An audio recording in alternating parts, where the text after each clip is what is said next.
We might just be live. I'm going to hit record as well. That's a good idea. Salutations from space and aloha from Earth, friends. This is Gemini Brett and Jogee of Mercury Rising Astrology here to travel into cosmic conversation. And the theme today is free will versus fate. What the theme? Which one's right? First of all, how in the heavens are you, Joji? It's been a bit. I'm good. Talking about fate, I actually have a very fun anecdote, but it's a little bit of a strange one because we're actually just talking about it, but I don't know if I'll go there. No, or maybe I'll Go save there the story now. for later. It's So it is I think woven. I think it would be weird to just start with it, but Okay. Well, um, hopefully I can instigate its telling through the proper series of interrogatives. cool. Um, yeah, I mean, just in general, is it a spectrum? Is it one or the other, fate versus free will? I mean, it's a topic that comes up often in astrology, right? And I think Right. if we address that question through the eyes of like the different branches of our cosmic craft, that in and of itself becomes really interesting. And it tends to be, from what my experience, like folks who dive into like the mysteries of horary astrology, like the astrology of answering questions, like, if I can cast a chart and find your lost passport, it's a lot easier to start leaning towards like the fate Fate. Yeah. side of the thing. But then there's all these questions, like if it's all fated, like why have an astrology reading anyway, like why learn my natal chart. I think there's a lot of good answers to that, but is there like generally one side of the thing that you personally at this time in your life lean towards, and fate versus free will? I think it really fluctuates. I'm definitely more on the fate side of things. Like that's kind of how I started. And like slowly Did you but say how you surely, how you started? yeah, I started my Like, astrology with like a fate based like got it. outlook on things. And then And what about um your life? Like, did you grow up in more of a fate-based side of the thing? I think I well, I know I didn't because Uh-huh. I grew up in a Christian family, so very much like the whole you you do good things, you go to heaven, you do bad things, you go to hell sort of deal. Kind of goes against the whole fate sort of situation. So I didn't really grow up with it, but I also didn't really subscribe to my family's faith growing up. So it was a little bit of a weird situation. I think when I first started developing my own sense of spirituality, fate was always like a thing that was there. But when when I first came across like any sort of like spirituality outside of Christianity, I was really paying attention more so to like the law of attraction and things like that. So which is very much like free will based. But then when I got into astrology, that really changed. Um, yeah. So one thing that I know about you is that you're dreaming into like, and hopefully I'm free to share this, but if not, I can just say it was fated. That that you're interested in like sonic or audio remediation Yeah. for folks who are going through challenging times or whatever it may be, right? Hmm. And astrologically, like derived remediation has been something that's been around for a long time, where this jewel, right, engage with this practice on this day of the week, whatever. Work with this spagyric, this talisman will help, these many herbs. I mean, I shouldn't just leave it in a basic place, but in a cosmology of fate, what's the point of remediation anyway? That is a good question because that's the same thing with like electional astrology. You'll come across like the same sort of conundrums. Like if you're fated to do something, then why elect the best time to do that anyway, since you're probably gonna do it. But I think the way that I think about fate is more so like a strict set of rules and regulations by which all of life is created, not so much that you everything is absolutely like this is the thing that will happen. It's more so like these are the sorts of constraints that everyone is kind of working with. And I think free will just makes it seem as though there are no rules, there are no constraints, and you can just go off and do whatever. But I think fate really just narrows the realm of possibility down. Because even if you go into talismanic magic and all that kind of stuff, one of the big things that they talk about, especially with like in De Imaginibus, I forget who wrote that, but one thing that they always talk about is when, let's say, you're doing a talisman based off of a horary, you want to cast that talisman with the ascendant of the horary. But let's say you're trying to get rich for whatever reason, but the horary says you're not going to get rich, then there's no point of even making the talisman. And they even advise you against trying to bend fate in that sort of way. So even in those sorts of practices, there's still, like, again, the set of rules and regulations by which you kind of have to work with.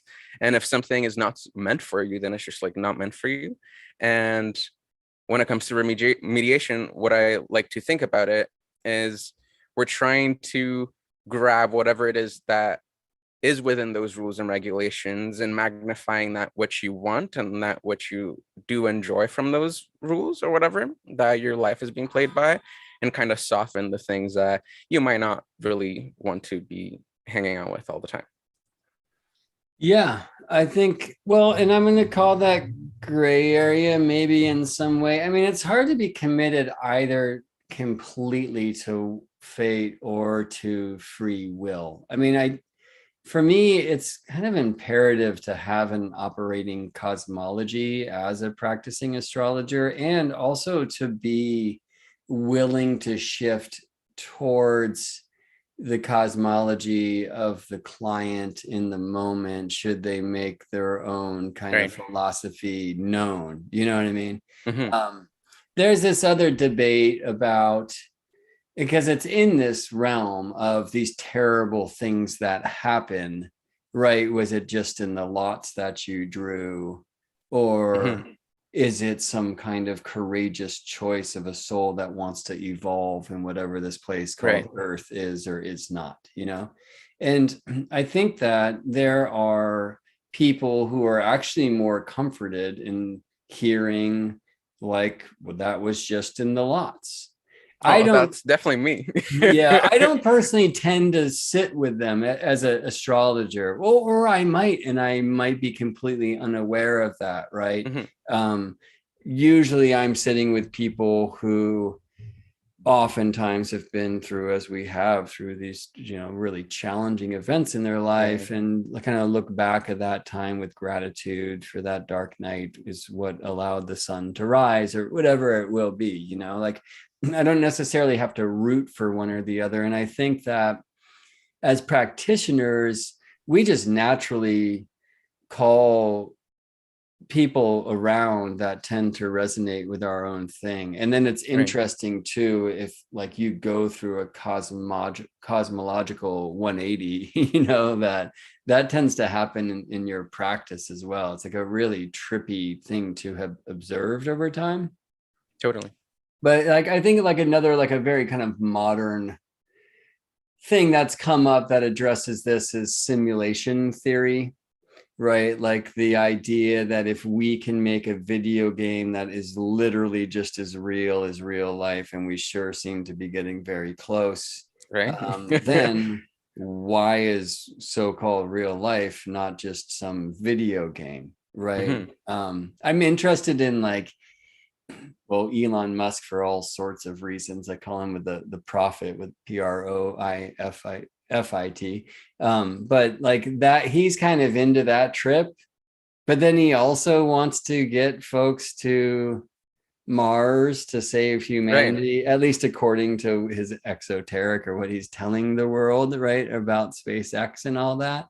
So it's hard for me to find a place in a cosmology where on one level, I believe I'm like moving through the levels of a video game. And on the other side, I want to like save the earth because does earth even exist? And I'm just like, that's been a really interesting thought experiment for Right. me in kind of the language of modern weird computer reality to like sit there. It's like if I did find out everything is fated, does that mean I should stop trying to be a good person, or do something that matters? And Right. the answers don't have to be like, I think that that's a thing though. Those of us that are very kind of based in like a free will consciousness, if it's all fated, then shouldn't I just like go to sleep and it's already over anyway? And it doesn't have to be that way, right? So Right. maybe I'm going to ask you this question, like, how would you counsel somebody who is completely like new age free will if they have a strange awakening to the existence of Right. fate? And I like that question because most of my clients are actually like very free will based people. And I'm usually the one who's trying to kind of like dip their toes into the fate based system, just because I think that one of the big problems with like the acceptance of fate is that it seems like it's a scary thing.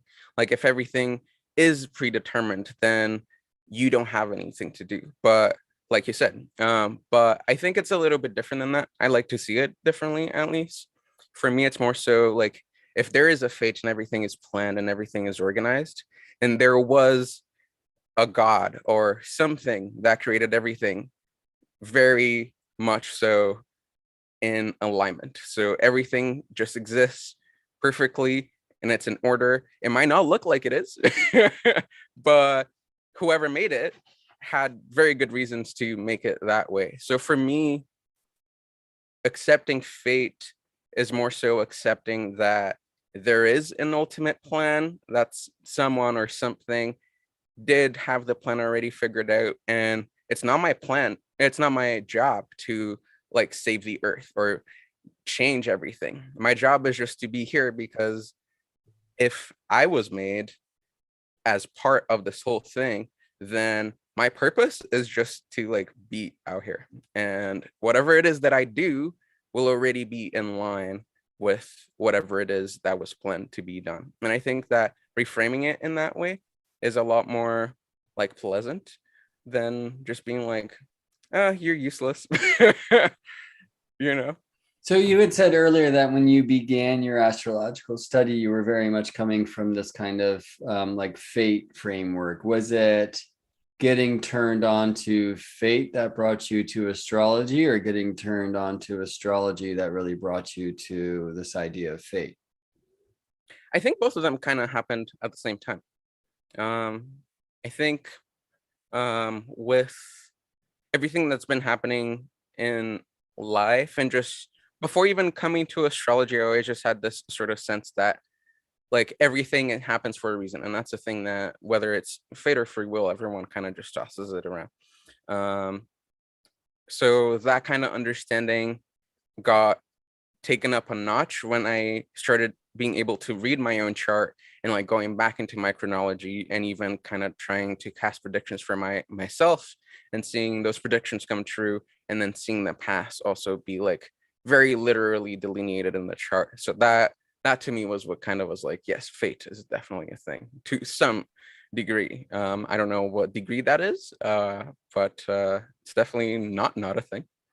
Yeah, so when you say to some degree, I mean, I think that's where I'm personally operating, and maybe where I have been since I came to astrology. Like, once you see that the chart speaks so much about, it's one thing to see it speak about personality, right? It's Right. another thing to see like specific dates and sometimes to like the hour called out through these Right. weird timing Crazy. systems, Oh, I right? love it. Yeah, I love it too. And I'm somewhat freaked out by it. And, for me, it's like if it's a transit, because I'm just so astronomically inclined, at least I can point my finger to something in the sky Mhm. and maybe even contemplate some kind of physical force that, and my kind of mechanistic training in physics and Right. whatnot feels okay. When we're getting into some of the Hellenistic timelines, you and I are interested in primary directions and zodiacal releasing and profections. And I mean, you're kind of throwing astronomy out the window. Or if it is nature, and I'm sure it is, it's like hidden so deep into the code of the matrix that it's not something we could see with our eyes or point our finger to, or it's so difficult to explain.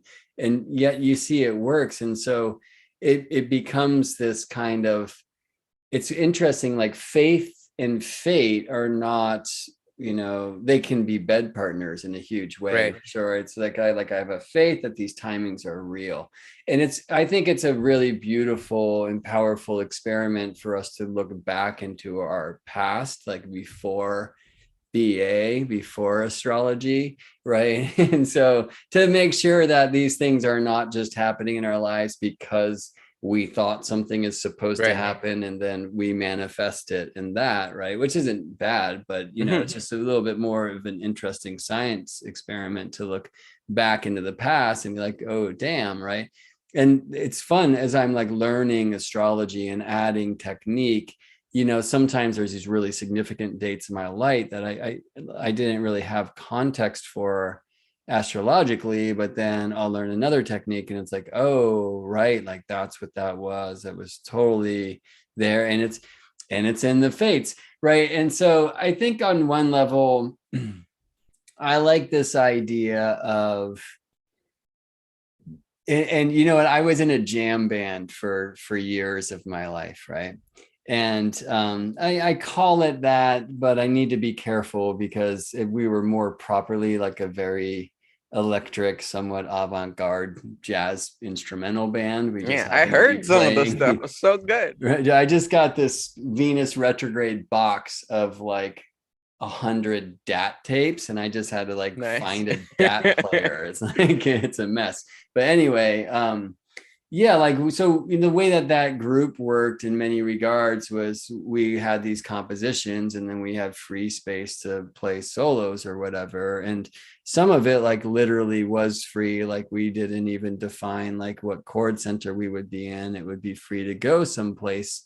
And then there would maybe be this announcement, there's like this place that you have to arrive to, and when you do, like you hear the sound that says we're here, and that's gonna like you do something and then it's free again to go somewhere else. And so it Right. ends up being this like connect the dots, Mhm. drawing, and you don't want to draw the same lines every time, right? Like how you curve from one dot to the next is what's going to change one night to the next, and all that, and so I kind of see in my own working cosmology now in some senses like, well, the dots are there, but how you navigate between them is a little more free.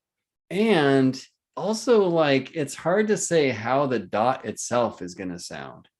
Do you know what I mean? Like, Right. and because that's always a surprising thing. I look at so many charts with people, and one person might experience this like, direction, releasing, profection, transit, whatever it is, in one way. And then somebody else has like, it looks like the exact same thing, but it's a totally different animal.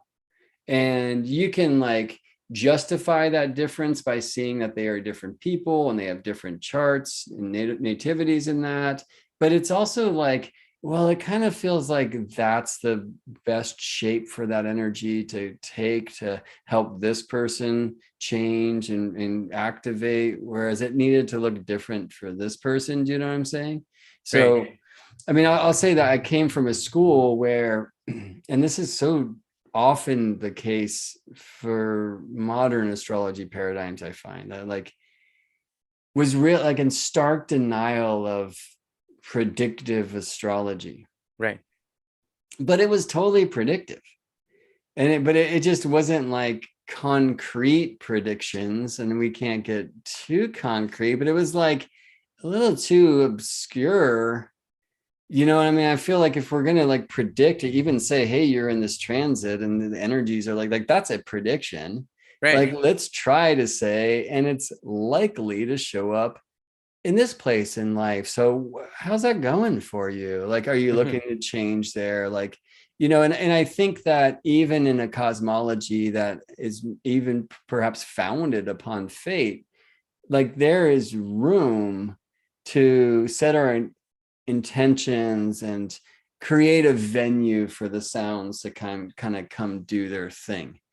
So Right. I guess I'm babbling here, but let me ask you this question. Like when you're telling somebody about a happening that seems to be aligning on their own timeline, um, is this something that you prepare them for? And if you Right. do, is that like an admission that free will is at least part of the game? Wait, so like anything like good or bad? Sure, yeah. Yeah. I do. I think very much part of my practice is like predictive astrology. Like when I sit with a client, and this is a thing that like early in my studies when I was deciding, okay, I'm gonna be an astrologer, I had to decide like what sort of thing do I want to do. And like the conclusion that I came to is that it's not necessarily astrology's job is not necessarily to make a person feel better, but it's the job of a counselor to make that person feel better. Hmm. So it's whether I want to be a counselor or if I want to just use the astrology and just look at what could possibly come. And that's usually even on my website. If anyone wants to book a reading with me, they have to answer a little protocol like, are you okay with like predictions? Are you okay with good or bad things? Are you okay with this and this and that? Because when I sit with a person, I very much am interested in like what has happened in the past and how that's gonna come up again in the future. Because usually when we're predicting something, especially if a person has lived long enough, like it's a thing that's already happened in the past and it's just kind of happening slightly different. Um, again, Now, if so they get it wrong, are they not allowed to come get a session, or is it simply like you respond to their answers and that's going to change the way that you engage with them? um, I think it depends. I've never had a client that was like, no, I don't want predictions. I just want personality stuff. Because I Okay. think in the work that I've done so far, I've been very clear that like prediction is like my thing, and what I like doing. And usually, even in natal consultations, I'll end up using electional or like horary techniques to kind of like go through things. Because if let's say we're predicting something challenging or whatever, maybe doing an election that's a little bit earlier than that time, for whatever, I don't know. Maybe you're trying to make a song and you're thinking of releasing a so and so day and it just looks like it's not going to work. um, so maybe let's try releasing it earlier. And this is again that horror de imaginibus thing, like you shouldn't try doing it because most of the time, even if you did elect that time, like if it's really meant for it not to work, then something is going to happen. You're not going to able to make the election and it's just going to be this whole other thing. So I think I'm going on a whole tangent, It's and a I'm really not good, answering the question. I think it's a Uh, really good and a real appropriate tangent. I'm trying not to answer a bunch of questions that are popping up as you're speaking, but I don't know that this is tangential at all, and clearly it's in the face. yeah. Um, I am interested in this, like how brave are you willing to be with your predictions? Like, would you, if you saw it in the chart and the timings, would you be willing to say clearly you will be becoming pregnant this year? Um, yes. I have done that actually, in the past. Um, and I will always say this because even though the astrology cannot be wrong, me as a person, I can be wrong. So like I'll just say this is like what I see, this is what I've seen in the past, and I always bring my sleuth of ancients and bring the quotes to validate it. But yeah, that's kind of like the way that I go about it. I think that like my main thing is just getting the person ready for whatever might be coming. Yeah, I don't know. Does that answer the question? I feel like it Yeah, no, I doesn't. mean it totally does. And I think it's cool to be brave in that way. I mean, sometimes I'm seeing this like fertility, it's all coming together, and oh my, and I'm afraid because, maybe if a client's really been trying to or wanting to have a baby, but there's some complications or whatever it may be. Right, Or sometimes I've said that and they're like, no. Do you know what I mean? And it's like, okay, well then, for me, I usually say, well, like something's being born.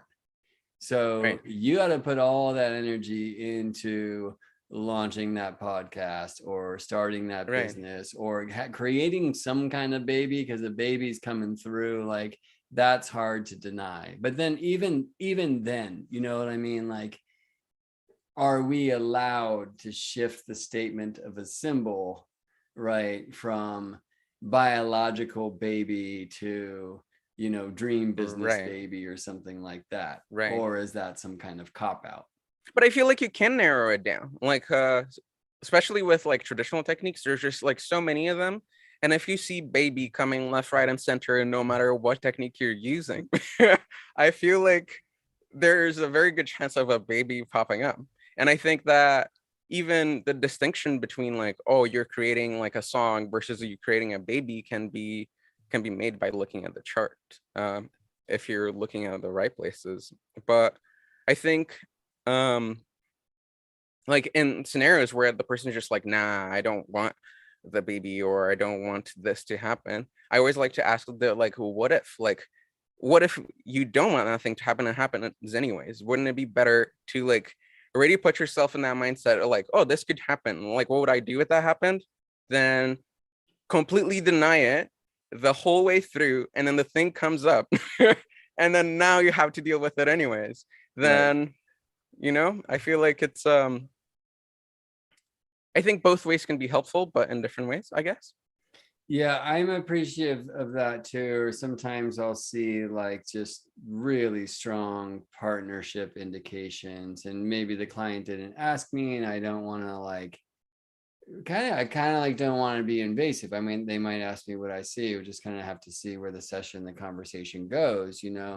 But I feel like, and sometimes I'll actually be speaking with people who are still like, bitter about some painful Right. ending to a relationship not long ago, and that kind of like the last thing they want to hear is like, oh, like love is it was like it's coming. You know what I mean? Right. Or relationship is coming. But I also feel like even if I just give them a little bit of a whisper of it, and I liked, it's nice to have astrology to be like, hey, look, like this thing's happening in the seventh house of partnership, like da da da da, like in all of these, I don't know, like supports for the delineation. At least I've just said it, like we don't need to go there. I don't want to push you to some uncomfortable place.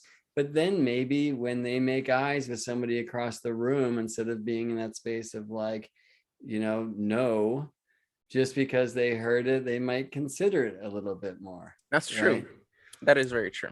And then, like in the fate versus free will question, was I fated to say that? Does it matter if I said it because it's going to be this person anyway, right? Or is it just that there is partnership and it could be whoever, or there's an option of people, right? Like it's a really confusing question. I like to spend time tripping on it, but I always get to a point where, and it's the same point where it's like, I don't know, and I never will Right. know. And what do I do about it? Hmm. So I actually want to retrograde to, there was a thing that you had said, right when we were starting here, which reminded me of this kind of great architect image of creator who kind of sets the thing into motion, like kind of creates the rules of the game, but isn't there watching every move, right? And it's just kind of like it's happening. I mean, some could look at that as like a very mechanistic point of view, and maybe I'm putting words into your mouth or philosophies into your Hmm. zone anyway, so I should close my mouth and open my ears. But that is kind of a common way to see it, like right one, and obviously kind of like Christian and many other, especially monotheistic worldviews of like there is some guy in the sky watching you and you better be good and he's checking the Right. list and that kind of trip. um and then there's this very scientific, there was no God in the first place, it's simply a lightning bolt strike in the primordial soup, and a couple missing links, and now we have iPhones, or who knows.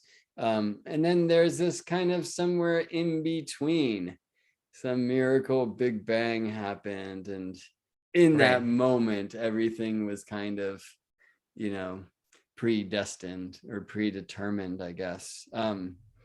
Do any of those kind of ring true for your current cosmology? I don't know yet. If I'm being completely honest, I don't know yet. I'm just kind of like, especially playing with talismanic magic and all that stuff. And as it develops, my whole like music remediation, music talismanic practice, and whatever.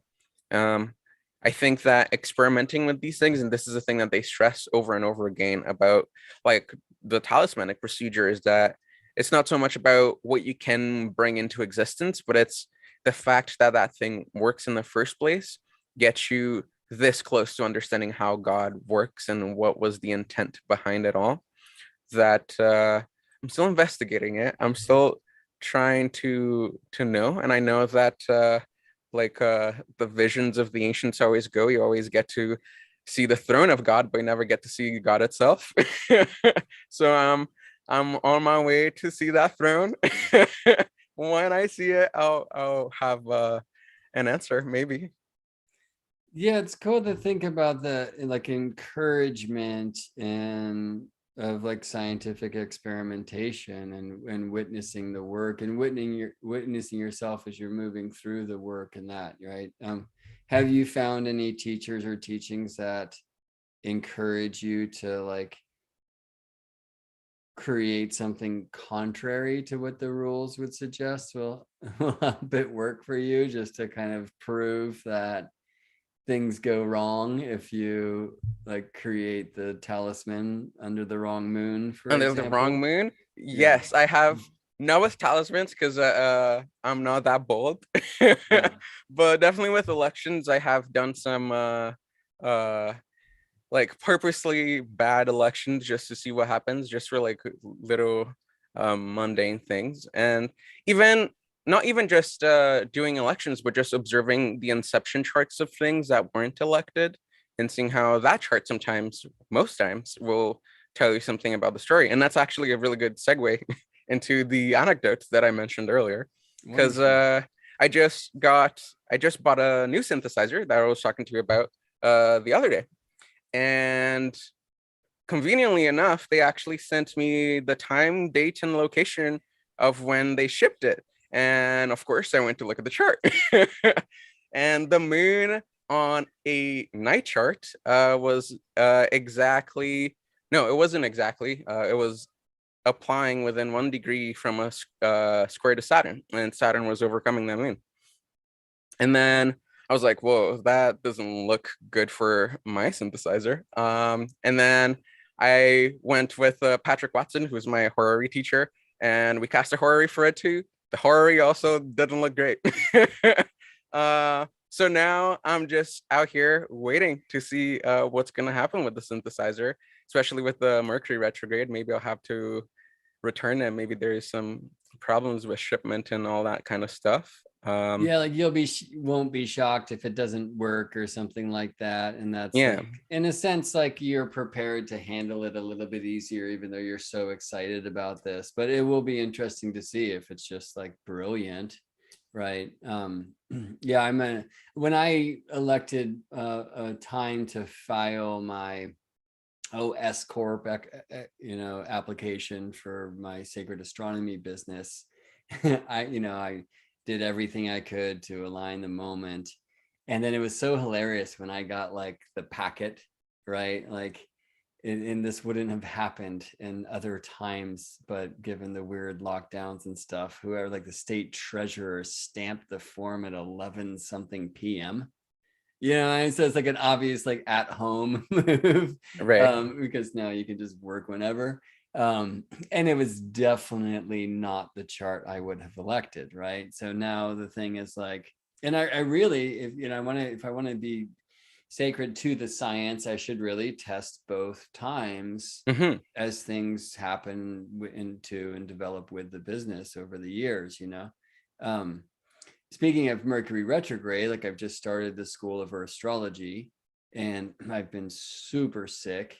And now I'm like way behind the timeline of when I wanted to tell people, what it is to sign up for the first year, the golden year, and all these things. And now it's basically going to happen during Mercury retrograde. Right. Which, I mean, I've seen wonderful things transpire during retrograde Mercury. Hmm. Um, and it's not something I use personally as like an absolute rule. I will also say that I've been reminded through some lived experiences that it should It be works. considered, like Anna and I put in our offer for this house during Mercury retrograde, and it's like it was our only choice if we wanted to get this house, and we chose to do it like in the moment of the conjunction of the Kazemi. And there was all sorts of fun in all sorts of ways on the chart. It was 11/11/2019, and I actually went very intentionally with Koa, and then Anna met us there to this observatory and looked at Mercury Hmm. through a telescope, because it wasn't just a retrograde Mercury Sun conjunction. It was literally a Mercury transit, where with technology you could see Mercury transiting in front of the sun. It was That's pretty cool. cool. For Nice. me, Koa was like, that's it. I'm like, that dot, like the dot, and he's like, what? But we did have and have had tons of complications, especially with electronics, communications, like all sorts of things. And it's not atypical for owning a home where like projects take longer than they're supposed to and dot dot dot. But it's been pretty intense. I think the most telling one was, I mean, we live in a pretty nice neighborhood, but shortly after we moved in, like super shortly, we were out in her car and we came home and we noticed a flashlight on the driveway beneath my Prius. And it was like, what? And somebody had stolen my Oh, catalytic right. converter. And I was just like, oh my gosh, right? And then it was like, all right, well, maybe it's time to move on to a new car. And I think I'll wait for Mercury to like come out of retrograde. But when it was time, then I think that's actually Mercury's going into retrograde, or Mercury came out and then he was like swimming through Pisces. And I was like, like Right. maybe I'll just wait. Like I don't need a car so much right now. And then all the lockdowns came, and it was like, why would I have Right. like spent money on a car? It's ridiculous. Like we don't even need one. Sometimes it feels Hmm. like at this time. Um, and then that just like led to all sorts of other things. So that was like a really interesting time in my life where I was just kind of like honoring the rules of astrology, because there are rules of astrology that I personally try not to get too hung up on. Hmm. And it ended up like making sense and paying off on the other Right. side of it. And I didn't have to know or even contemplate why. It was just like, it's not time, you know? Right. But with the school, like the school's getting launched one way or the other. And I could either wait and offer like a whole nother month of free classes just to like pitch the thing after Mercury's out of retrograde, or honor that, like, the fates and my cold and things that are happening over here have like delayed it to this point where gotta do what you gotta do. Right. And then watch what unfolds. And I think it's really important for us to confirm these rules that we're working with, including, and I love this question of like, it's nice, it's one thing to confirm, like, this is the right timing and it all lines up and it all works. It's another thing to like go the other side of the thing and see if it doesn't work. as you Mhm. might predict, and as you well know, in casting elections and helping people choose times, like you can never get a perfect time. Right. That to me, it's, were our birth charts elected? And that's actually, Right. I'm going to ask you that question officially again when I'm done with this flow, because I think that's a really intriguing question in and of itself. Like, what is a birth chart? How did we get here? Why this time? Why this place? How is that aligned in the fates and in the lots of life, or whatever it may Right. be? But it's helpful in elections when you just realize that you can set up this planet or this series of planets to do really well, but there's always going to be that kind of bad boy lurking in the Right. corner over there, and you just kind of have to choose your strengths and choose the allowable like weaknesses, or you're going to end up waiting 3 years or something like that, right? Mhm. And that's helped me just like sit with the parts of the natal chart that maybe you would not have chosen. Do Right. you know what I mean? And just see that, I mean, sacred geometry training has really helped me, and practice has helped me in this regard too, that like learning to see that the imperfections are part of the perfection, for example. Right. Yeah, but how do you feel that a natal chart fits into this whole question of fate versus free will? Yeah, I actually did a really fun exercise. Because I think again Patrick Watson, I think, posted a tweet at some point, and he was like, if your chart were horary, like what would it be saying? Or if it were an election, what would it be an election for? And then that just got me to think, like, if I did, because just to answer the question really quick before I go off on my tangent, like I really do believe that you do pick the time to be born. Um, but I wanted to go back to that month. I put myself some constraints. I just had to be born in July, and I had to go through the month and try and see if there was another time I would choose to be born. Oh, And cool. I spent a lot of time with it actually, and my conclusion was that I felt really positive about the time that I was born, and I wouldn't change that. And maybe that says something about my privilege. Maybe astrological privilege is a conversation that we have to have. But yeah, I really do think you choose, but it's hard to say that for a person who's had like awful things happen to their life, or a person who hasn't even lived past like 2 years old and they were born sick and they died sick. Like it's hard to be there and like say like, yes, this is a positive, I would choose this, so for me personally, I believe that you choose the time, but not necessarily the you because I think that again, um if there is a creator, which I believe there is, then every second there's it's a sleuth of infinite elections that were all made perfectly to be the way that they are. um and before you incarnate, you're probably in this whole ordeal, so you're probably like, I'll be this gear that you need for whatever reason. That's kind of the way that I go about it. How do you go about it?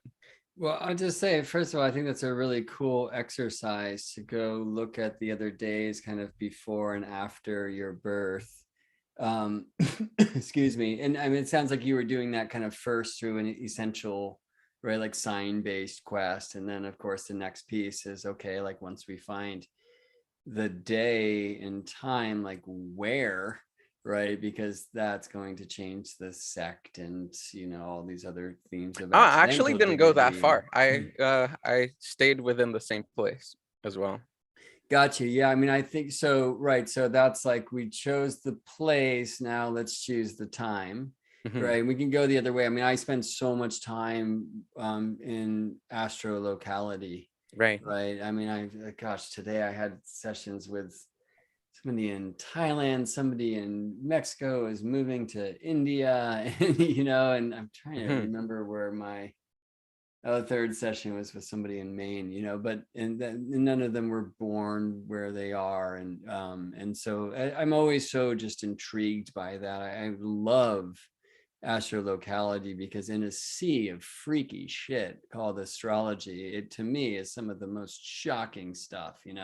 And I just love, like, I'm no longer surprised by it at all, but it's just such a trippy bit. And it's kind of brought for me this image of cosmology of, like, yeah, electing a birth moment as a soul or whatever that is. And I like that old image of, like, you're coming down through the spheres and you kind of collect Right. your Saturn and then over to Jupiter and over to Mars. And you can have Saturn in a sign and a Jupiter in sign, and maybe wait a week for Mars to change signs, or you're just kind of falling in according to this chart that you're building for yourself. And then for me, you like wait on the moon and wait to kind of choose your rising sign and that specific moment, and like the where on earth, and then boom, you know what I mean?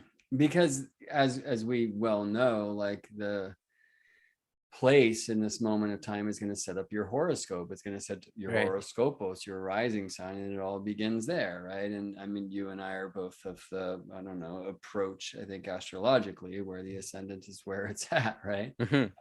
And so, like, you're a really interesting example. Like, not only have you moved from your birthplace to another country, but you've moved from the southern hemisphere to the northern hemisphere. Right. And so many things get reversed, at least from an astronomical point of view, and that you maintain the same ascendant, which is like this genius thing. Like, your relocation is a really actual beautiful study in relocation.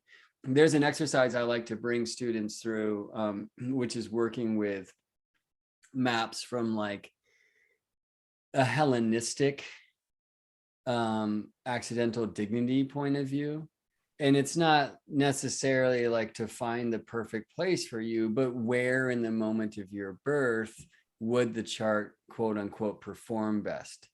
Right? Like, as some moments of time are, from a Hellenistic point of view, going to do much better during the day than they are at night, right? And so we can start there. And if it's a day chart, well, wouldn't you want the moon and the sun to be on opposite sides of the horizon?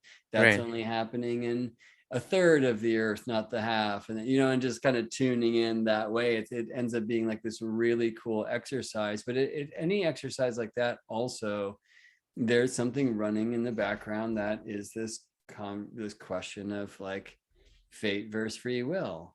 Right. And I mean, I think we could say, just because you were born exactly when and where you were meant to be.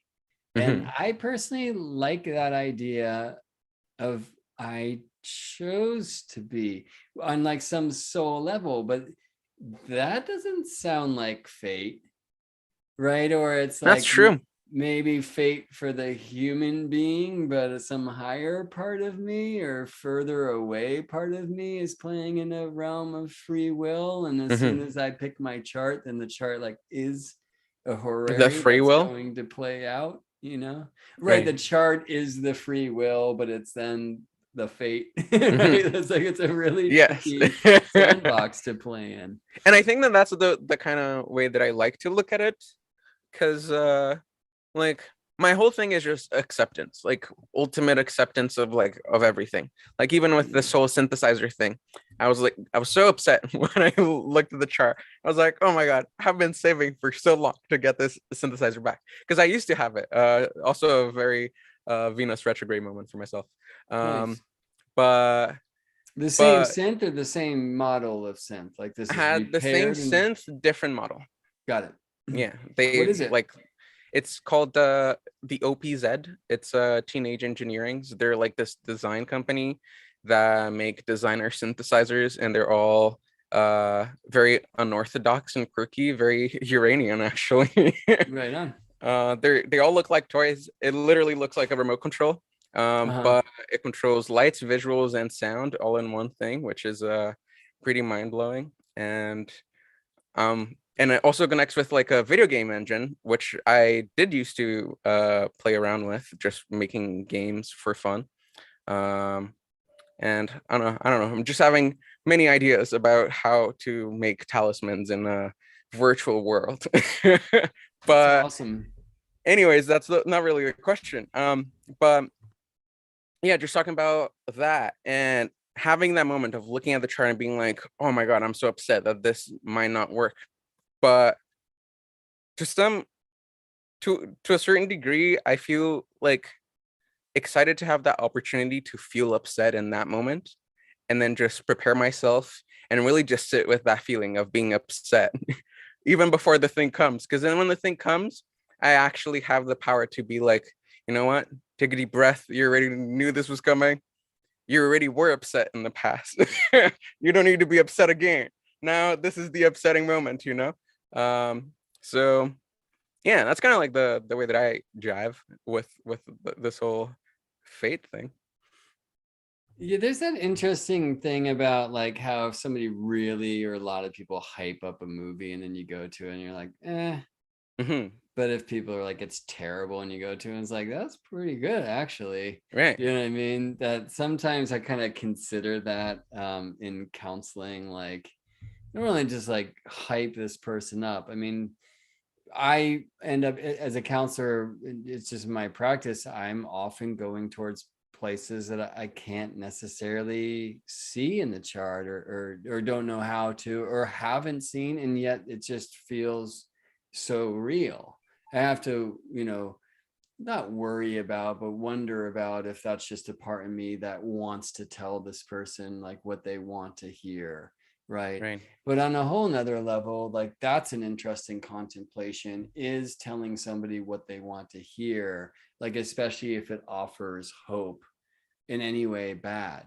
Right. Like, I mean, if, especially if you get like really concrete with a this is coming your way and then it doesn't, that can take the wind out of someone's sails as much as like, give a good breath and a Right. gust to help them make moves. So it's like an interesting place to play. And the nice thing that we have is astrology, and the more that we learn, the more confident we had. And as you said before, like the more like if you've got 5 techniques and they're all saying the same thing, it's so much easier to be pretty confident Right. about a delineation and just go there. But then sometimes things, and this isn't for everyone, and some people say you should avoid this. I'm not of that personal heart set, but like sometimes things just come flying in.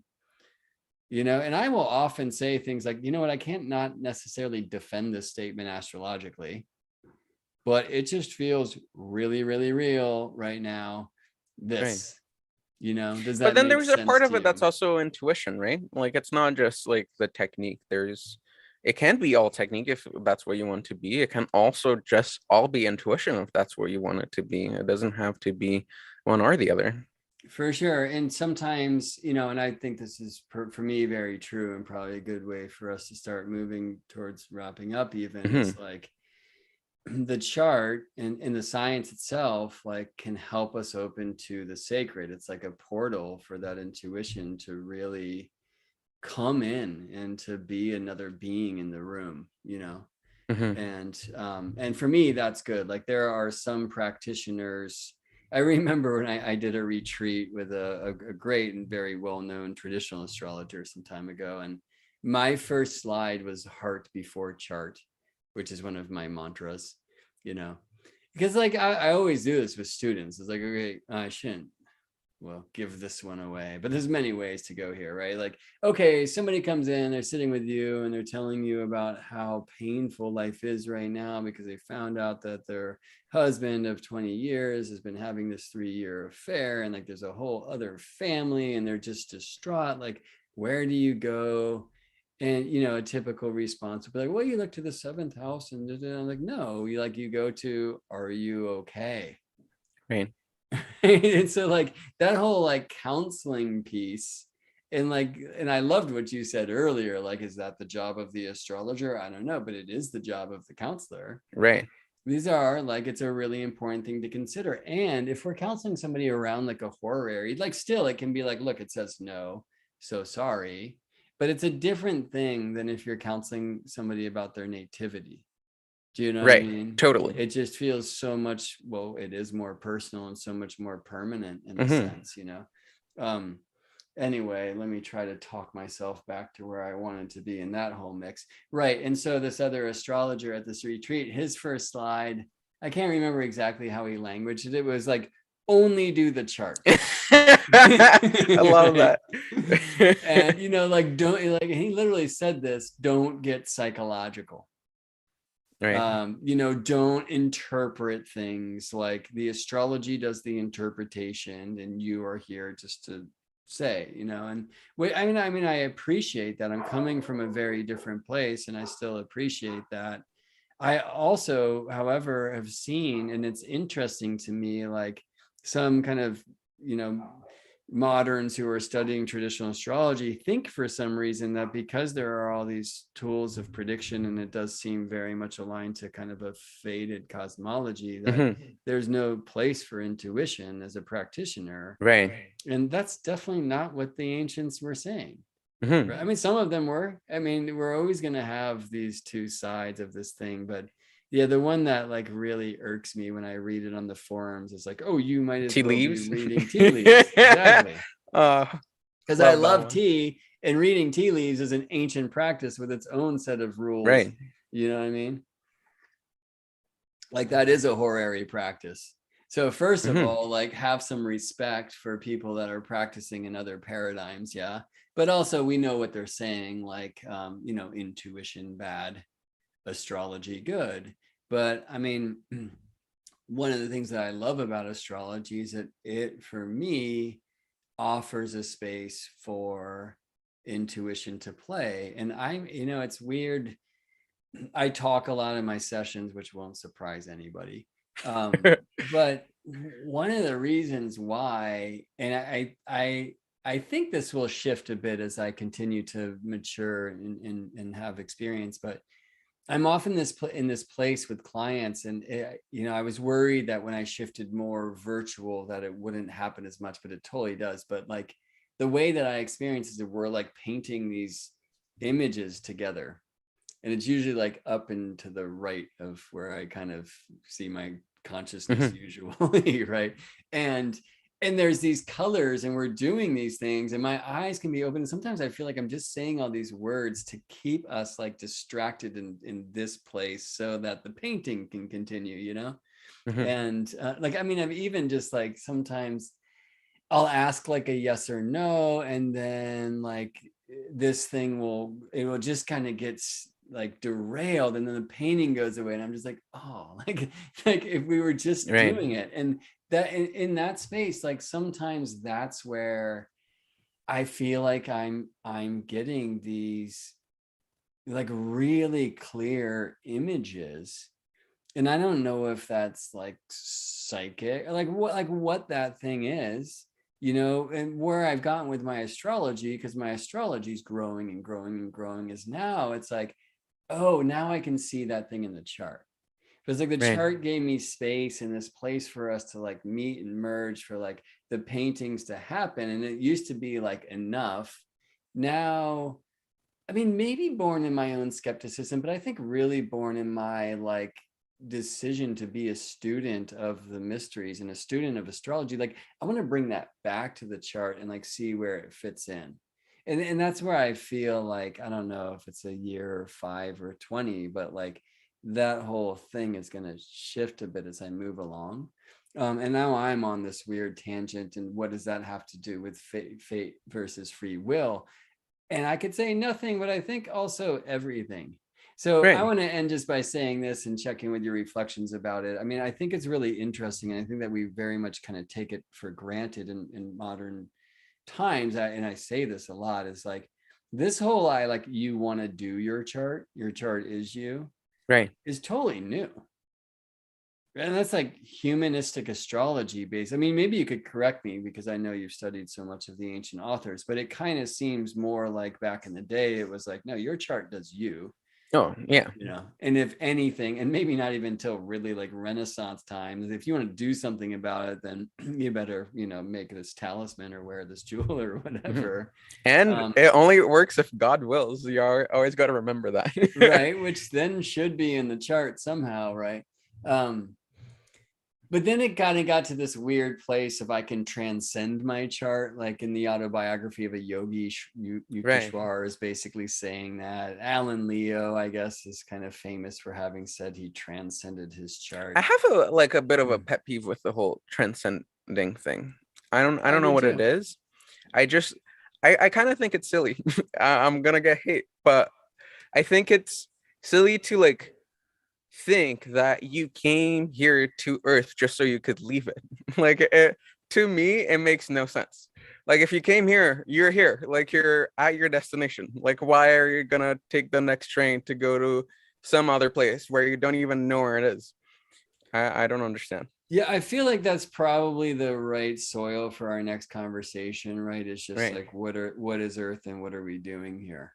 Hmm. I mean, for me, that is the driving question that has me pursuing astrology. And it's always like, where like I'm here as a practitioner and here to help, and I'm also here to learn. And that's the driving space where I'm also a spy in my sessions. And now I come in with the cosmology that I want to confirm. And so that's always a challenging thing as an astrologer.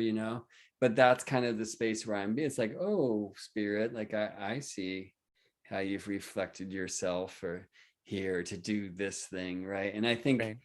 for me, that becomes one of the most interesting questions, because whether somebody's in a state of pain, fear, or excitement, pleasure, whatever it may be, there's always this question of like, well, why are you here in general? What is the point of the thing?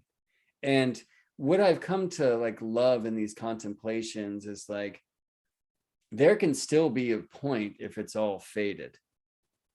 Like, Right. even though that's not my cosmology, I have come to finally understand like they're not mutually exclusive.